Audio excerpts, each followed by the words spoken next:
नमस्कार, मैं हूं आपके साथ ईशा नेगी और आप देख रहे हैं न्यूज नेशन के डिजिटल प्लेटफॉर्म पर न्यूज अपडेट। पिछले दिनों कर्नाटक में हिजाब को लेकर काफी हंगामा हुआ था।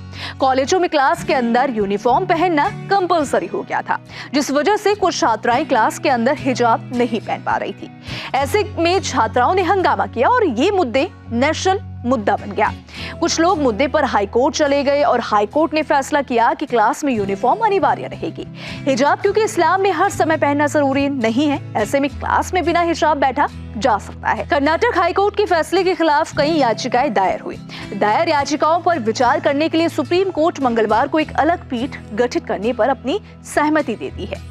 मामले की सुनवाई के दौरान जैसे ही वकील ने प्रधान न्यायाधीश यानी कि CJI NV रमन्ना की अध्यक्षता वाली पीठ के समक्ष मामले का उल्लेख किया, तो उन्होंने कहा कि इस मामले की सुनवाई के लिए मैं एक अलग पीठ का गठन करूंगा।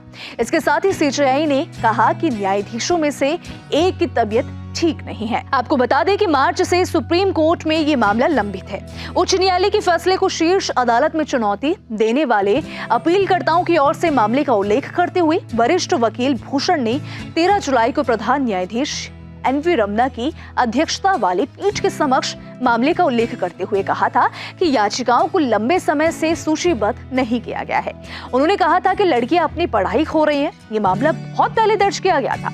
इस पर प्रधान न्यायाधीश ने जवाब दिया था कि इसे अगले सप्ताह किसी समय सूचीबद्ध किया जाएगा। इससे पहले 24 मार्च को सुप्रीम कोर्ट ने कक्षाओं में हिजाब पहनने की अनुमति के लिए सभी याचिकाओं को खारिज करने वाले कर्नाटक उच्च न्यायालय के आदेश को चुनौती देने वाली याचिका पर सुनवाई के लिए कोई विशेष तारीख देने से इनकार कर दिया था।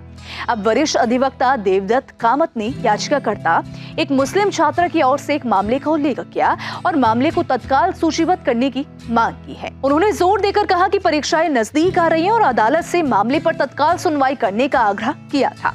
हालांकि प्रधान न्यायाधीश NV रमन्ना की अध्यक्षता वाली पीठ ने कहा था कि इसकी परीक्षा से कोई लेना देना नहीं है और कामत से कहा था कि इस मामले को सनसनीखेज ना बनाएं।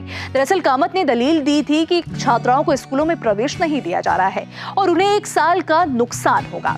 हालांकि बेंच अगले मामले पर चली गई थी। 16 मार्च को भी सुप्रीम कोर्ट ने उच्च न्यायालय के आदेश को चुनौती देने वाली याचिका पर तत्काल सुनवाई करने से इनकार कर दिया था। दरअसल कर्नाटक हाईकोर्ट ने अपने फैसले में कहा गया था कि मुस्लिम महिलाओं द्वारा हिजाब पहनना इस्लामी आस्था में आवश्यक धार्मिक अभ्यास का हिस्सा नहीं है, जिसके बाद मुस्लिम समाज में इस फैसले को लेकर बड़े पैमाने पर बेचैनी सामने आई थी।